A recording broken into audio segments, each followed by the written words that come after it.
आप देख रहे हैं दुनिया भर की खबरें। आज है 8 फरवरी 2026 और ये रही आज की सुर्खियां। लीबिया में मिलिट्री ट्रेनिंग के दौरान हादसा, टैंक के अंदर फट गया गोला। काबुल का पुराना डांस हॉल बना कुरान का मकतब, अमेरिकी अड्डे में हो रहा हिफ्ज कुरान। रूस ने किया बड़ा हवाई हमला, यूक्रेन पर 447 मिसाइल और ड्रोन बरसाए।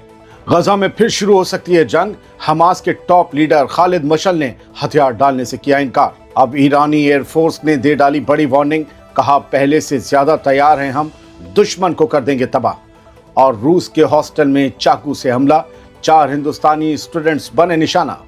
इन हेडलाइंस के अलावा भी हैं कई अहम खबरें हमेशा की तरह। आज़ाद बोल इंडिया में आपका खैर मकदम है। मैं हूं आदिल खान आज़ाद और ये है स्पेशल प्राइम टाइम शो दुनिया भर की खबरें। तो चलिए शुरू करते हैं तफसील से खबरों का ये सिलसिला। अमूमन संडे को ये शो नहीं आता, लेकिन मुझे लगा कुछ खबरें हैं जो आपको देनी चाहिए।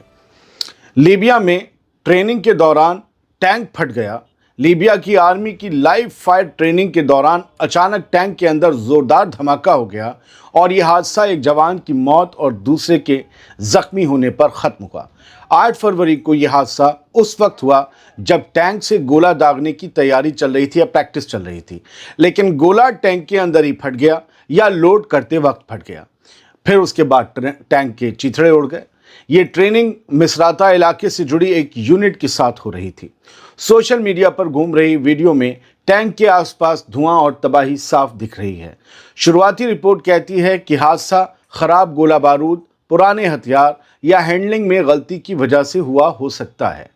दोस्तों, लीबिया में सालों की जंग और पाबंदियों के बाद आर्मी का बहुत सा सामान पुराना हो चुका है। यह गद्दाफी के वक्त का सामान है और ऐसे हादसे बार बार वही डर याद दिलाते हैं कि जंग खत्म होने के बाद भी मौत का खतरा मैदान नहीं छोड़ता। काबुल में जहां अमेरिकी फौजियों का डांस हॉल था, जहां वो नाचते थे, अब वहां सैकड़ों बच्चे कुरान का हिफ्ज कर रहे हैं और बाहर हाफिज़े कुरान बनकर निकल रहे हैं। तो बताइए कौन कहता है कि वक्त नहीं बदलता। दरअसल अफगानिस्तान की कैपिटल काबुल में एक पुराना अमेरिकी एम्बेसी कॉम्प्लेक्स है। इसके अंदर एक डांस हॉल बना था। अमेरिकी फौजी यहाँ नाचते थे, उनकी फैमिलीज भी हो सकता है नाचती हों। ये डांस हॉल अब मस्जिद और कुरान याद करने वाले मकतब में बदल दिया गया है। 2021 में अमेरिका के अफगानिस्तान से निकलने के बाद ये बड़ा एम्बेसी वाला इलाका खाली पड़ा था और बाद में ये तालिबान के कंट्रोल में चला गया। अब उसी बिल्डिंग को मजहबी इस्तेमाल के लिए तैयार कर दिया गया है, जहां हर रोज़ नमाज भी हो रही है और बच्चों के साथ साथ बड़ों को कुरान का हिफ्ज कराया जा रहा है। जहां कभी अय्याशियाँ होती थीं, आज वहां से हाफिज़े कुरान निकल रहे हैं। सोशल मीडिया पर आई तस्वीरों और वीडियो में ये दिख रहा है कि पुराने बैरकों में अब बिस्तर, किताबें और पढ़ाई का इंतज़ाम है और बच्चे वहीं रहकर हिफ्ज कर रहे हैं। ये कदम उस बड़े बदलाव की निशानी माना जा रहा है जिसमें जंग के प्लान बनाने वाली इमारतों को मजहबी और तालीमी इमारतों में बदला जा रहा है।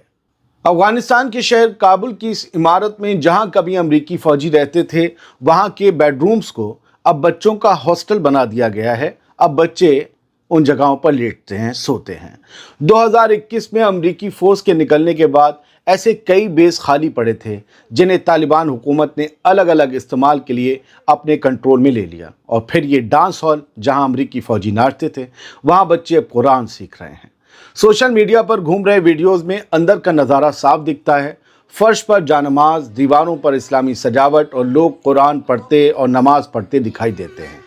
यहाँ अब पुराने डांस हॉल का कोई निशान नहीं बचा है। ये बदलाव तालिबान की उसी बड़ी पॉलिसी का हिस्सा माना जा रहा है जिसमें 2021 के बाद पूरे अफगानिस्तान में मदरसों और मस्जिदों को तेज़ी से बढ़ाया गया है। लेकिन इनके साथ साथ दुनिया से मुकाबला करने के लिए अफगानिस्तान में कई मॉडर्न स्कूलों को भी खोला जाना बेहद ज़रूरी है, ये मेरा मानना है। क्योंकि अगर आप वक्त की तालीम के हिसाब से नहीं चलते तो दुनिया आपको पीछे करने में लगी रहती है। और आज आपको अगर मजबूत रहना है, आपको अगर डट कर खड़ा होना है, तो आपको टेक्नोलॉजी हासिल करनी होगी और टेक्नोलॉजी हासिल करने के लिए दुनियावी तालीम बेहद ज़रूरी है। ये एक सॉफ्ट खबर थी, लेकिन ये इतनी अहम खबर थी कि बीच में जितनी जंग की और हार्ड लाइन खबरें आ रही हैं, मुझे लगा इससे पहले दे देना ज़रूरी है, वरना बाज़ लोग तो ये देखने तक वीडियो ही छोड़ देते होंगे, मुझे ऐसा लगता है। बढ़ते आगे, अब हार्ड लाइन खबरें शुरू होती हैं। रूस ने नए हमले में 447 मिसाइल और ड्रोन्स दागे हैं। ये दावा है यूक्रेन का। उसने कहा है कि रूस ने रात भर एक बड़ा हवाई हमला किया जिसमें 447 मिसाइल और ड्रोन्स क्रिटिकल इंफ्रास्ट्रक्चर को निशाना बनाकर दागे गए। यूक्रेनी एयरफोर्स के मुताबिक हमला शाम 7 बजे शुरू हुआ और इसमें हवा, ज़मीन और समंदर से दागी गई मिसाइलों के साथ साथ स्ट्राइक ड्रोन्स भी शामिल थे। यूक्रेन का कहना है कि उसके एयर डिफेंस सिस्टम ने ज़्यादातर हमलों को रोक लिया और 406 टारगेट्स को मार गिराया या रास्ते में ही बेअसर कर दिया। इनमें 24 मिसाइल और 382 अलग अलग तरह के ड्रोन शामिल बताए जा रहे हैं। जितने टारगेट्स गिराने का यूक्रेन दावा करता है, इतने तो कभी इसराइल भी नहीं गिरा पाया। एक रात में इतने टारगेट गिरा दे उधर, वरना तो ईरान ने चांदमारी बना डाला था इसराइल को। खैर, शुरुआती जानकारी के मुताबिक 13 मिसाइल और 21 ड्रोन अपने टारगेट तक पहुंचने में कामयाब रहे, जिससे 19 अलग अलग जगहों पर धमाके हुए, जबकि गिराए गए ड्रोन्स का मलबा 3 और जगहों पर गिरा। यहां भी मामूली नुकसान हुआ। यूक्रेन का कहना है कि हमला सीधे इंफ्रास्ट्रक्चर को पैरालाइज करने की कोशिश था। ऐसे वक्त में जब जंग चौथे साल में दाखिल हो चुकी है और दोनों तरफ से दबाव बढ़ता जा रहा है, सवाल यह है कि क्या ऐसे हमले किसी डील की तरफ धकेलेंगे या जंग को और लंबा खींच देंगे। लोग पूछेंगे नुकसान क्या हुआ, कितने लोग मारे गए, तो मैं कहूँगा कि जंग में कभी भी दोनों पार्टी अपना असली नुकसान नहीं बताती और मारे गए लोगों की तादाद हमेशा छुपा ली जाती है, खासकर अगर वो तादाद फौजियों की हो तो। लिहाजा यूक्रेन ने इस बारे में कुछ नहीं बताया। गजा पर फिर से जंग का साया मंडरा रहा है। जंग फिर से शुरू हो सकती है अगर इसराइल ने उस बहाने को सीरियसली ले लिया जो उसे मिल चुका है तो। हमास के बड़े लीडर खालिद मशअल ने साफ कह दिया है कि ना हथियार डालेंगे और ना गजा में किसी बाहरी हुकूमत को माना जाएगा। 8 फरवरी को दोहा की एक प्रेस कॉन्फ्रेंस में बोलते हुए खालिद मशअल ने कहा कि रेजिस्टेंस को क्रिमिनल कहना या उसके हथियार छीनना काबिल कबूल नहीं है और जब तक कब्जा रहेगा तब तक मुकाबला भी रहेगा। दोस्तों, ये बयान ऐसे वक्त में आया है जब अमेरिका की मुदाखलत से चल रही जो जंगबंदी है, जो सीज फायर है, वो अपने दूसरे फेज़ में चल रहा है।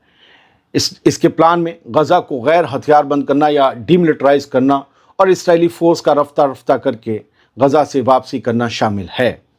हमास पहले भी कह चुका है कि डिसआर्म होना उसकी रेड लाइन है, लेकिन उसने ये इशारा भी दिया था कि मुस्तकबिल की किसी फ़लस्तीनी अथॉरिटी को हथियार सौंपने पर बात हो सकती है।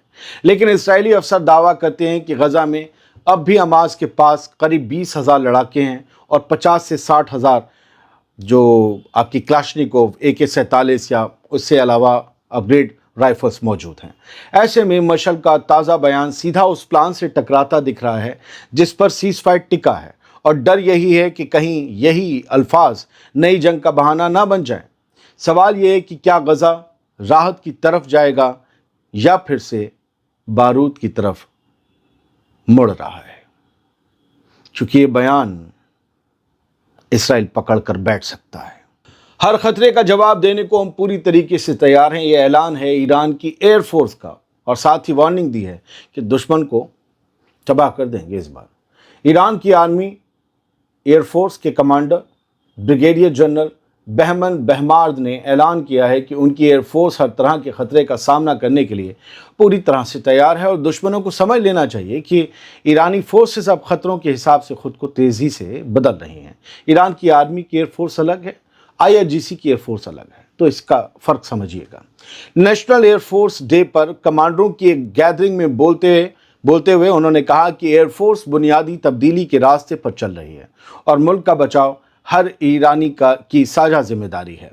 बहमार्द ने दावा किया कि एयरफोर्स मॉडर्नाइजेशन के बड़े प्लान पर काम कर रही है और रिसर्च सेंटर्स और टेक्नोलॉजी इंस्टीट्यूशंस के साथ मिलकर नई तैयारी हो रही है। उन्होंने पिछली जून की 12 दिन की थोपी गई जंग का भी हवाला देते हुए कहा कि उस दौर में भी एयरफोर्स ने दुश्मन के हमलों से बेपरवाह रहकर एयर पेट्रोलिंग, ड्रोन ऑपरेशन और बड़े पैमाने पर एयर मूवमेंट किया था, जो सीधे फर्जी ज़ायनिस्ट रिजीम के ठिकानों की तरफ था और इस बार ईरान उससे भी ज़्यादा ज़ोरदार जवाब देने के लिए तैयार है। दोस्तों, ये बयान ऐसे वक्त में आया है जब रीजन पहले से ही हाई टेंशन में है और ईरान बार बार ये मैसेज दे रहा है कि वो किसी भी लेवल के टकराव से पीछे हटने वाला नहीं है। सवाल वही पुराना है कि क्या ये सिर्फ डिटरेंस की पॉलिटिक्स है या सचमुच रीजन एक और बड़े कॉन्फ्लिक्ट की तरफ, एक और बड़े टकराव की तरफ बढ़ रहा है। रूस के हॉस्टल में चाकू से हमला हुआ और इसमें 4 हिंदुस्तानी लड़के यानी स्टूडेंट्स जख्मी हो गए। रूस के बशकोरतास्तान इलाके के शहर उफा में मेडिकल यूनिवर्सिटी के हॉस्टल के अंदर चाकू से किए हमले में 4 हिंदुस्तानी स्टूडेंट्स जख्मी हो गए। इस हमले में कई और लोग भी जख्मी हुए हैं। मेडिकल की पढ़ाई करने ये लड़के गए थे, हमारी दुआ है वो ठीक रहें। रूसी इन्वेस्टिगेटर्स के मुताबिक हमला एक 15 साल के लड़के ने किया जिसने हॉस्टल के अंदर स्टूडेंट्स पर चाकू से वार कर दिए। इस हमले में कुछ पुलिस वाले भी जख्मी हुए हैं। उफा शहर मॉस्को से करीब 1100 किलोमीटर दूर है। शुरुआती रिपोर्ट कहती है कि हमला अचानक हुआ जिससे हॉस्टल में अफरा तफरी मच गई। फिलहाल अभी हमलावर के इस हमले के मकसद का पता नहीं चला है, उसकी जांच चल रही है। कल एक तस्वीर सामने आई कि जॉर्डन के किंग अब्दुल्ला II ने तुर्की के सदर रेजेप तैयप एर्दोगान को अल हुसैन बिन अली जो ऑर्डर उनका एक सम्मान है उससे नवाजा। और ये इसलिए कि जॉर्डन और तुर्की के रिश्ते और मजबूत हो रहे हैं, तो तुर्की को ये जॉर्डन का नागरिक सम्मान दिया गया। अगर ये किसी और मुल्क में होता अपने आसपास तो ये होता कि देखो अरब में बोल रहा है इनका डंका, महामानव महामानव चिल्ला रहे हैं लोग, कह रहे हैं ऐसा नेता हमको चाहिए। लेकिन ये शोर ज़्यादा नहीं हुआ ये तुर्की वाले मामले में। बढ़ते हैं आगे। गजा में अस्पतालों की हालत बेहद ख़राब है क्योंकि नाकेबंदी की वजह से, मुहासरे की वजह से दवा नहीं पहुंच पा रही। सीज़ फायर हो चुका है, महीने गुजर चुके हैं, बावजूद इसके इसराइल की नाकेबंदी और बंदिशें दोनों जारी हैं। हॉस्पिटल्स जो हैं वो पूरी तरीके से कोलैप्स होने की जो है चौखट पर पहुंच चुके हैं। दवाइयां ख़त्म होने वाली हैं और इक्विपमेंट्स अभी तक उन तक नहीं पहुंचे हैं क्योंकि मदद भेजने वालों ने तो मदद भेज दी, लेकिन मदद जो जाने देने की अभी वहाँ पर हैसियत रखता है इसराइल, वो मदद पहुँचने नहीं दे रहा। उसे दवाइयों से डर नहीं लग रहा, बल्कि ये एक स्ट्रेटजी है, ये एक पॉलिसी है। इसराइल के जो सिटीज़न हैं अरब, जो भी अरब इसराइल के सिटीज़न हैं, जो वहाँ के ही बाशिंदे हैं, उनमें आजकल बेहद गुस्सा है और वो सड़कों पर निकले हैं क्योंकि लगातार उग्रवादी सेटलर्स की तरफ से, सेटलर मिलिशिया जो है जिन्हें कुछ मुल्क कहीं कहीं टेररिस्ट भी कहते हैं, उन सेटलर्स की तरफ से इन पर हमले अरब कम्युनिटी पर बढ़ते जा रहे हैं। ख़ास तौर से बद्दू कबीलों पर उनके जानवरों को मार देते हैं, जानवर चुरा ले जाते हैं, जैतून के दरख्त गिरा देते हैं, उनकी खेती की ज़मीन पर केमिकल छिड़क देते हैं, उनके बच्चों पर केमिकल से हमला करते हैं। ये सब कुछ चल रहा है। सोचिए, इस सोच के लोग क्या हो सकते हैं। इनके साथ दुनिया में अगर कहीं हुआ होगा कुछ तो क्यों हुआ होगा, हमें क्या ये पढ़ा नहीं जाना चाहिए। ये सेटलर्स यहाँ आते हैं और इनकी ज़मीनों पर, जो फ़लस्तीन के मालिक हैं असली, उन फ़लस्तीनियों की ज़मीनों पर आकर और उनके घरों पर ऐसे मजालिम करते हैं कि जिसके बाद अब अरब कम्युनिटी इसराइल की रहने वाली गुस्से में भर गई, वो सड़कों पर निकल रही है। तो पुलिस उन्हें ऐसे रोक रही है। जो चार्ली ने शेयर किया है, उन्हें ले जाया जा रहा है, उनको प्रोटेस्ट भी नहीं करने दिया जा रहा। ये वो तरीका है कि हम डंडे से तो मारेंगे लेकिन तुम्हें चीखने भी नहीं देंगे। और ये रफ़ा बॉर्डर की तस्वीरें हैं। जो मरीज़ों का 5वां ग्रुप है, 5वां जत्था है, वो आज 8 फरवरी को निकला है रफ़ा से और इजिप्ट की तरफ गया है बेहतर ट्रीटमेंट के लिए, बेहतर इलाज के लिए। तो ये यूएन की वो गाड़ियाँ हैं जिनके ज़रिए फ़लस्तीनियों को आज रफ़ा से बाहर भेजा गया है मिस्र की तरफ, ताकि वो इलाज करवा सकें। लेकिन क्या ये इलाज के बाद भी उस तरफ रह पाएंगे, पता नहीं। बर्लिन जर्मनी का शहर, वहाँ फ़लस्तीन की हिमायत में सड़कों पर यूँ लोग निकले और उन्होंने फ़लस्तीन की हक़ की आवाज़ बुलंद की। और जो लगातार अभी हमले हो रहे हैं सीज़ फायर के बावजूद, उनकी मजम्मत की। और जो इसराइल के डिटेंशन सेंटर्स में अब तक पॉलिटिकल डिटेनीज़ फ़लस्तीनी जो बंद हैं, उनकी रिहाई की मांग की और इसराइल की मज़ालिम की उन्होंने सख्त मुखालफत की। ये मोरक्को का नज़ारा है जो मैं आपको 2-3 बार ख़बरें बता चुका हूँ। कसर अल कबीर नाम की एक सिटी है मोरक्को में। 7 साल से सूखा था इस इलाके में और इस बार इतनी बारिश हुई कि शहर पूरा डूब गया है। ये घर कई मंजिलों के हैं और डूब चुके हैं। लोगों का निकलना मुहाल है, इतने खूबसूरत घर हैं।